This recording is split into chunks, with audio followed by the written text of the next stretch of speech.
Welcome to Ethiopia Insight, where we keep you updated with the most recent and vital events in the Horn of Africa. Today we bring to light a development in East Africa.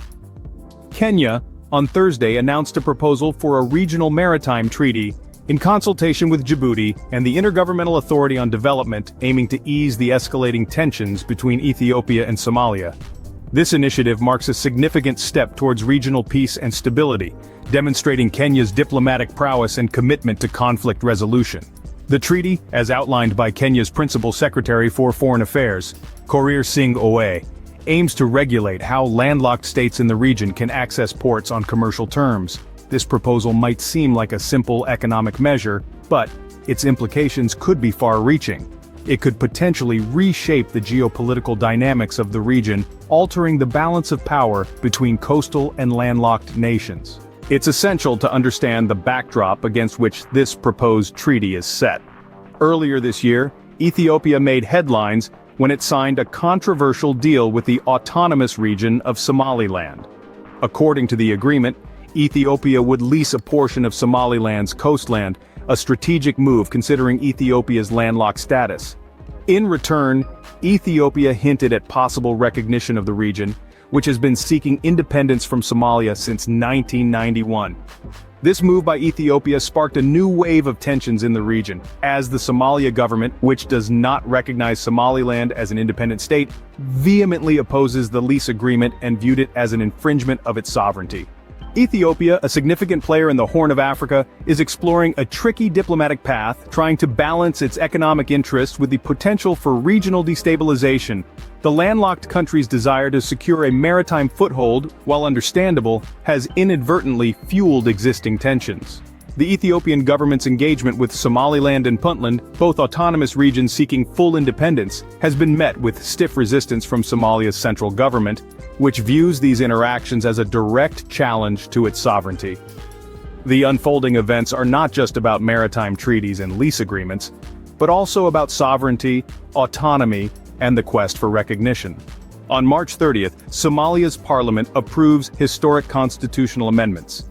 Meanwhile, on March 31st, Somalia's semi-autonomous state of Puntland said it has withdrawn from Somalia's federal system and will govern itself independently, rejecting the constitutional amendment by the Somalia parliament. Adding fuel to the already existing tension, and with the aim of pressurizing Somalia to withdraw the constitutional amendment, Puntland's high-level delegation, led by Finance Minister Mohammed Farah Mohammed, met with Ethiopian officials in Addis Ababa. The Puntland delegation engaged in discussions with Ethiopian State Minister for Foreign Affairs. This move by Puntland and Ethiopia was not welcomed by Somalia government. Somalia's central government, viewing Ethiopia's actions and engagement with the two breakaway regions of Somalia, ordered Ethiopia's ambassador to leave the country. The tension didn't stop there. Somalia also ordered the closure of Ethiopia's consulates in the region of Somaliland and the semi-autonomous region of Puntland. Somalia's actions highlighted its vehement opposition to the deal and its determination to assert its sovereignty over the disputed territories. This marked a significant escalation in the already strained relations between the two nations. Moreover, some analysts also suggest that the Ethiopia-Somaliland deal could inadvertently aid al-Shabaab's recruitment efforts, adding to the region's instability. This context provides a crucial understanding of Kenya's proposed maritime treaty. The treaty, if successful, could help alleviate these tensions, bring more stability to the region, and ensure fair and peaceful sharing of maritime resources. However, the road to its acceptance and implementation may not be smooth given the complexities of regional politics. Somalia, a nation already grappling with internal conflict and governance issues, also rejected the newly proposed agreement by Kenya. Somalia views the newly proposed agreement by Kenya provides landlocked Ethiopia with a direct route to the sea, and claims it undermines its sovereignty and territorial integrity. This has fueled concerns of further destabilization in the region, which has historically been a hotbed for conflict. The proposed maritime treaty by Kenya isn't just about resource sharing only. It is equally about maintaining regional stability, managing conflicts, and fostering cooperation between nations in a region that has been marred by territorial disputes and political instability. These developments have further complicated the geopolitical landscape in the Horn of Africa, raising the stakes for regional stability.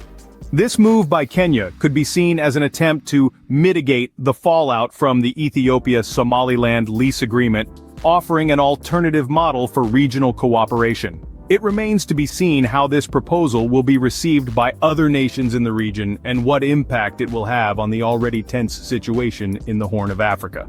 Many, however, believe that the African Union's intervention is needed to prevent this diplomatic row from escalating further.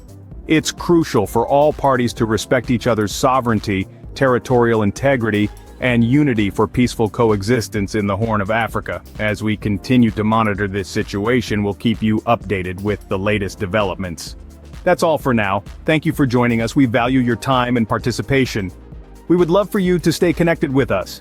So don't forget to hit the subscribe button for receiving more in-depth news updates. If you felt this video was informative, we encourage you to tap the like button.